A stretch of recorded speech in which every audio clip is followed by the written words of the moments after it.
let's take a closer look at the Ingredients and Materials module. What is it and why is it important? In simple terms, the Ingredients and Materials module helps businesses track exactly what goes into every product or service they sell. Whether you run a restaurant, manufacture products, or offer services that use consumables, this module allows you to monitor what materials are being used, in what quantities, and at what cost. By linking ingredients and materials to your products, the system automatically updates inventory levels, calculates true product costs, and helps identify waste or overusage. This leads to better cost control, more accurate pricing, and clearer profit margins. Overall, this module helps reduce losses, improve consistency, simplify purchasing decisions, and gives business owners real visibility into where their money is being spent, so they can scale with confidence.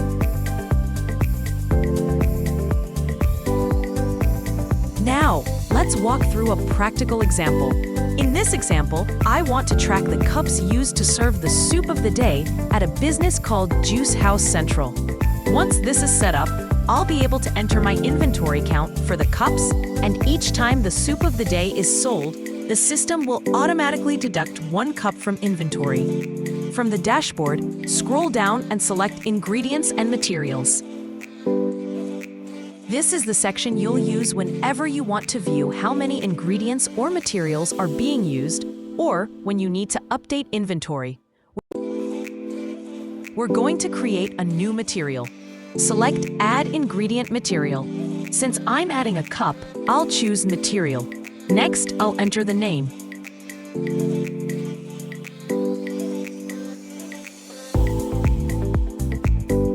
Then, I'll select the unit of measurement I want to use. For this example, I'm choosing ounces. I can also enter how much I pay for each cup. This will help me track how much I'm spending on this material. I'm going to enter $30. Now, I'll enter the initial stock quantity. This represents how many cups I currently have in stock. I'm going to enter 10. I'll select Add Material. Now, if I search the list, I can see the cup listed as a material with a current stock of 10 cups. With the material set up, the next step is to link it to the Soup of the Day product. I'll navigate back to the dashboard and go to Products.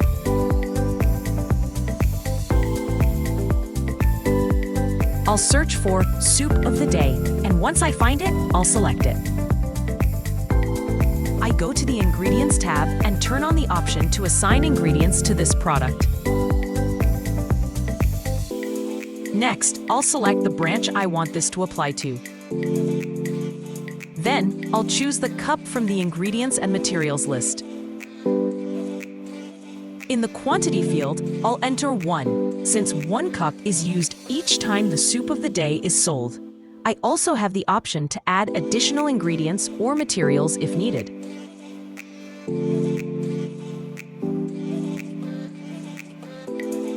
I'll select Save Ingredients and then Update Product.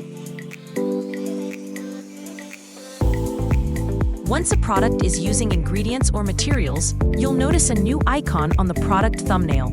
This makes it easy to identify these products at a glance. The setup is now complete. What we've done is tell Checkmate that every time the soup of the day is sold, 1 12-ounce cup should be automatically deducted from inventory. This is important because we don't charge the customer separately for the cup. But it's still included in the cost of the product, so it needs to be tracked. Let's test it by making a sale. I'll head back to the dashboard. Select Point at Sale, choose my register, and enter my PIN.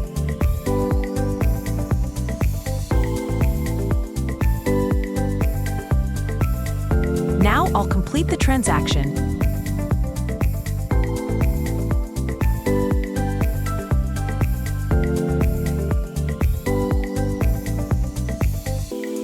Proceed to checkout and finalize the sale. I won't print the receipt. Great! Now that 1 soup of the day has been sold, I'll return to the Ingredients and Materials module to confirm that the cup was deducted.